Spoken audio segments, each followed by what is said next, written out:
Hello అందరికీ, అందరూ ఎలా ఉన్నారు? బాగున్నారా?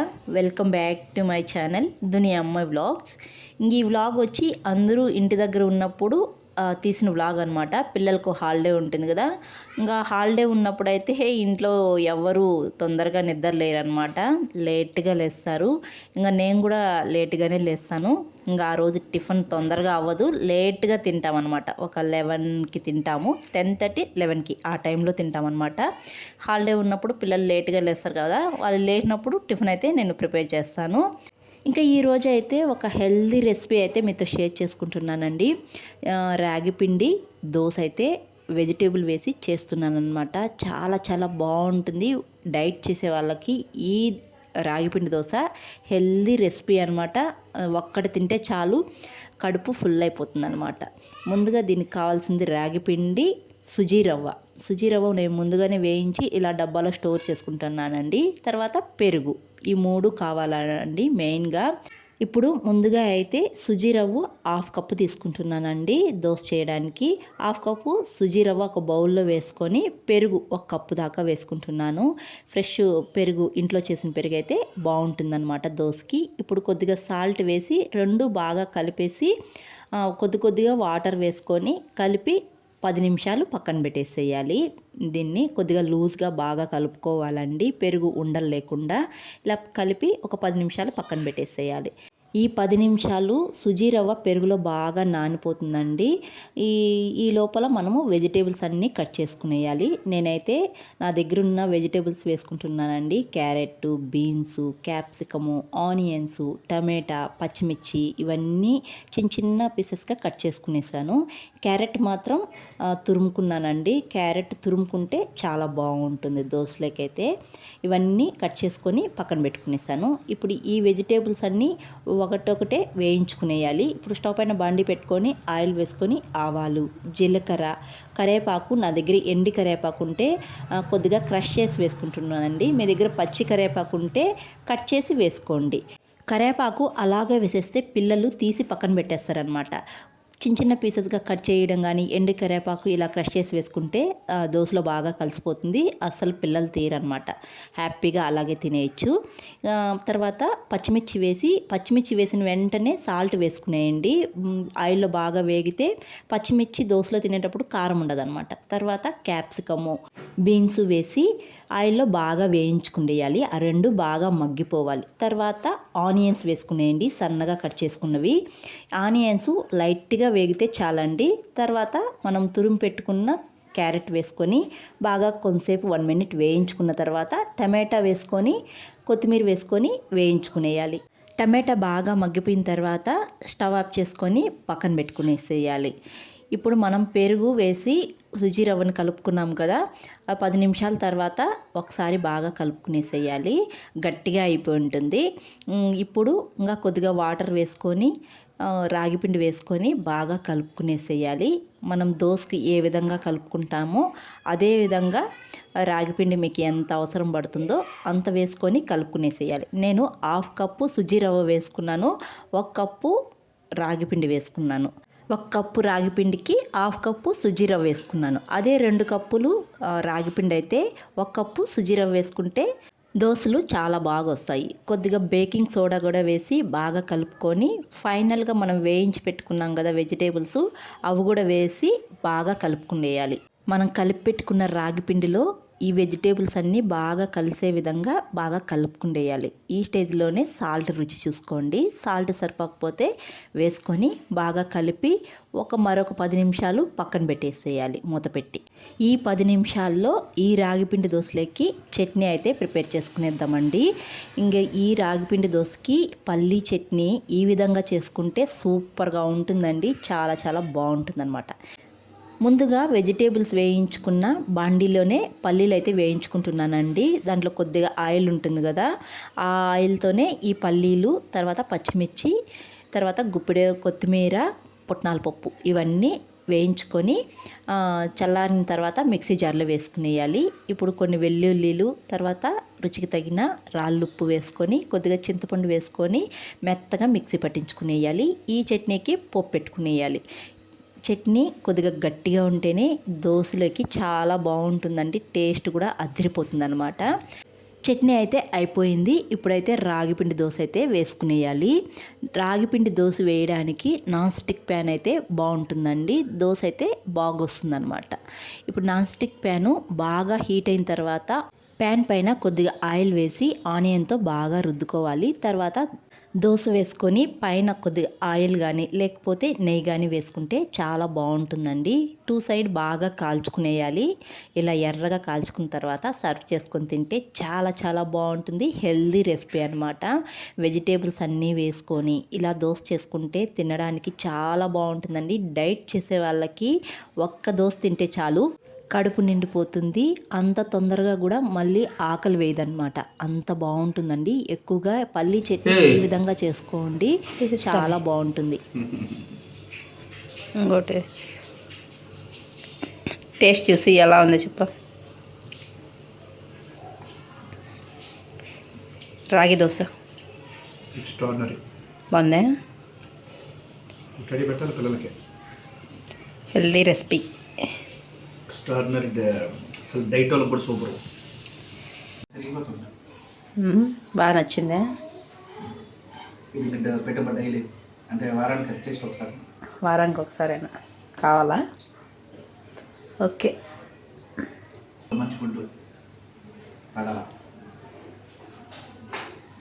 ఇంకా ఫస్ట్ చేసి మా హస్బెండ్కి అయితే పెట్టానమాట. దోశ చూసాను ఏంటి నల్లగా ఉంది అని అడిగారు. ఇంక తినిన తర్వాత బాగా నచ్చేసింది అనమాట. వారానికి ఒక్కసారైనా చేసి పెట్టు, ఇలా చాలా బాగుంది రాగిపిండి దోశ అన్నారు. నాకు కూడా బాగా నచ్చిందనమాట. చాలా బాగుంది. నాకు ఒక్క దోశ తినేందుకు కడుపు నిండిపోయిందనమాట. అంత తొందరగా కూడా ఆ రోజు ఆకలి వేయలేదండి. అంత బాగుంది దోశ. మా పిల్లలకు పెట్టాను, వాళ్ళ రియాక్షన్ చూడండి. ఈ దోశకి ఏం పేరు పెట్టారు? ఎలా ఉంది బబ్లు? బాగుందా? నచ్చిందా? అద్దుకుందా? ఏం దగ్గొస్తాను ఖుషి బాగుందా?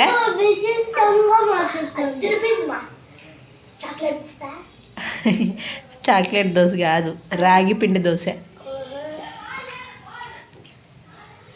చాలా బాగుంది.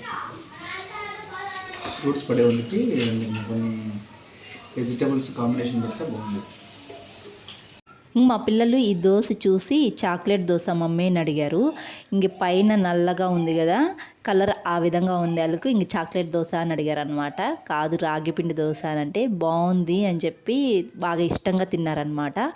మెయిన్గా చట్నీ, పల్లి చట్నీ ఈ విధంగా గట్టిగా చేసుకోండి, చాలా బాగుంటుంది. తినడానికి మాత్రం అసలు ఎక్స్పెక్ట్ చేయలేరనమాట, అంత టేస్ట్గా ఉంటుంది.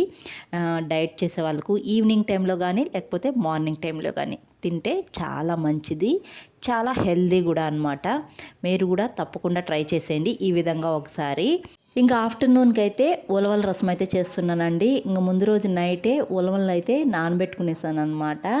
ఇంకా ఉలవల రసం చేసి దానికి సైడ్ డిష్గా పప్పు వడలు చేద్దామని చెప్పేసి పప్పు కూడా నైటే నానబెట్టుకున్నాను అనమాట. 2 ఇలా నానబెట్టుకునేసాను.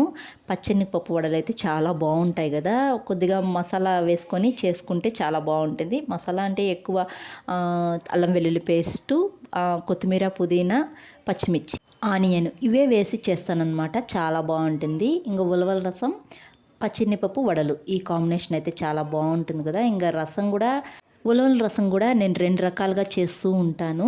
ఇంక త్వరలోనే నేను చేసే ఉలవల రసాలు కానీ మామూలు రసం కానీ ఒక 5 రకాల రసాలు చేస్తూ ఉంటాను. అవన్నీ కూడా ఫుల్ వీడియో అయితే నేను అప్లోడ్ చేయాలనుకుంటున్నాను. త్వరలోనే అప్లోడ్ చేస్తాను. ఇంకా వడలు అయితే ఆఫ్టర్నూన్కి మా ఆయన అయితే ఇక్కడ కాలుస్తున్నారనమాట. ఇంకా మా లంచ్ అయితే ప్రిపేర్ చేసేస్తానండి. ఇంకా అన్నీ ముందుగా చేసేసిన, రైస్ మాత్రం తినే టయానికి చేస్తానన్నమాట. వేడివేడిగా తింటేనే బాగుంటుంది. మా ఇంట్లో కూడా వేడివేడిగా తినడానికే ఇష్టపడతారనమాట. ఇంకా రసము, వడలు ముందుగానే చేసేసి తినే టయానికి రైస్ మాత్రం వేడిగా వండుకున్నాం అనమాట.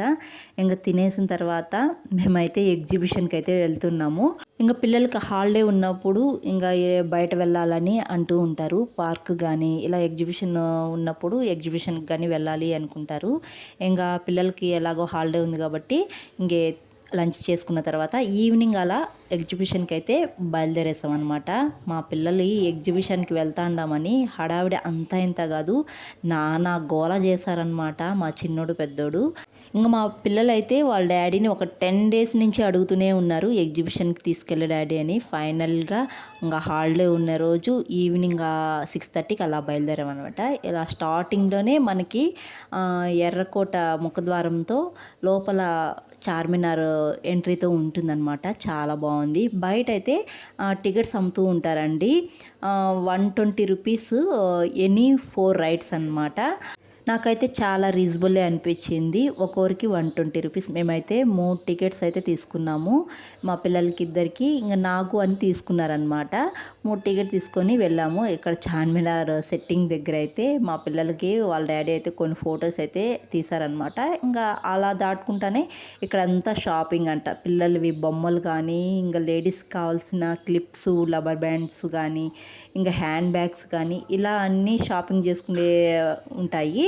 ఇంకా నేనైతే కొద్దిగా షాపింగ్ చేసుకున్నాను అనమాట. ఇంక తర్వాత లాస్ట్లో ఇక్కడ ఇంకా పిల్లలు ఆడుకునే రైడ్స్ అన్నీ ఉంటాయన్నమాట. ఇంకా మేము టికెట్స్ తీసుకున్నాం కదా 3. ఇంకా బబ్లుకి అయితే ఫ్రీ అనమాట. వాడికి ఫ్రీ అనమాట. ఇంకా వాడికి టికెట్ లేదు. ఇంకా నేను, మా హస్బెండ్, మా ఖుర్షిద్, బబ్లు ఫ్రీ కాబట్టి 3 టికెట్లు సరిపోయాయి. ఫస్ట్ ఇక్కడైతే ఎక్కాము. ఇదైతే పర్వాలేదు, నేను అంతగా ఏం భయపడలేదు. మా ఖుర్షిద్ అయితే బాగా ఎంజాయ్ చేస్తాడనమాట.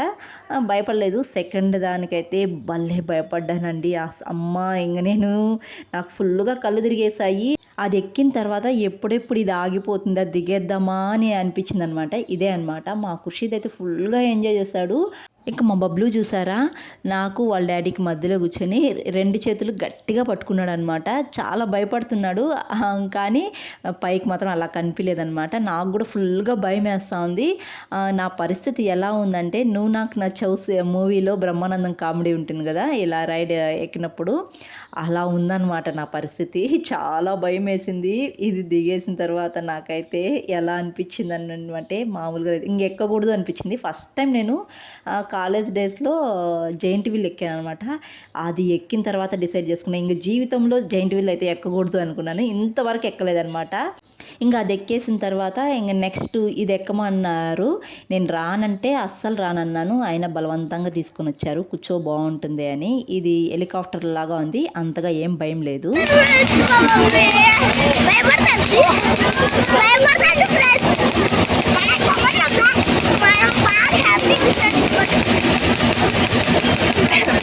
బయట వచ్చాక నేను ఉంటానో పోతానో.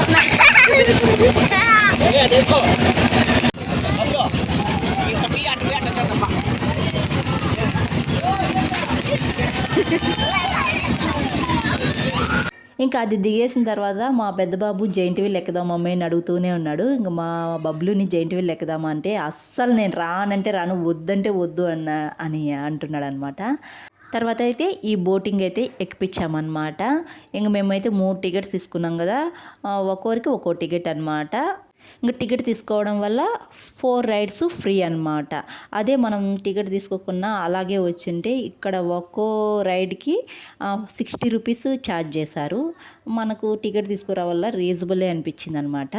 ఇంకా మా పిల్లలు అక్కడ ఆడుకుంటూ ఉంటే ఇంకా మా హస్బెండ్ నువ్వు ఐస్ క్రీమ్ తిందు పదా అని ఇంకా ఐస్ క్రీమ్ ఇచ్చారనమాట. ఇంక వద్దు, పిల్లలను ఆడుకుంటున్నారు కదా మళ్ళీ తిందాంలే అంటే వద్దు, పిల్లలకి జలుబు ఉంది వాళ్ళకి వద్దులే, నువ్వు తిందు పదా అని ఇంకా నాకైతే ఐస్ క్రీమ్ ఇచ్చారు. ఇంకా ఐస్ క్రీమ్ తినేసిన తర్వాత ఇంకా అక్కడంతా రైడ్స్ అయిపోయిన తర్వాత వచ్చేటప్పుడు ఇంకా ఇక్కడ దారిలో వాల్ పేపర్స్ పిక్చర్స్ అయితే ఉన్నాయి. ఇంకా అవి ఎలా ఉన్నాయో అలా పోజులు ఇస్తూ వీళ్ళైతే కొన్ని ఫొటోస్ అయితే దిగారనమాట. ఇంక ఈ ఫొటోస్ అన్నీ తీసుకున్న తర్వాత ఇంటికైతే బయలుదేరేసాము. ఇంక ఈ వీడియో అయితే ఇక్కడితో ఎండ్ చేస్తున్నానండి. వీడియో నచ్చితే ఒక లైక్ చేసి, కొత్తగా ఎవరైనా మన ఛానల్ చూస్తుంటే సబ్స్క్రైబ్ చేయండి. మరొక వీడియోలో మళ్ళీ కలుద్దాం. అంతవరకు టు ఫాలో దునియా అమ్మాయి vlogs. Thanks for watching. Bye.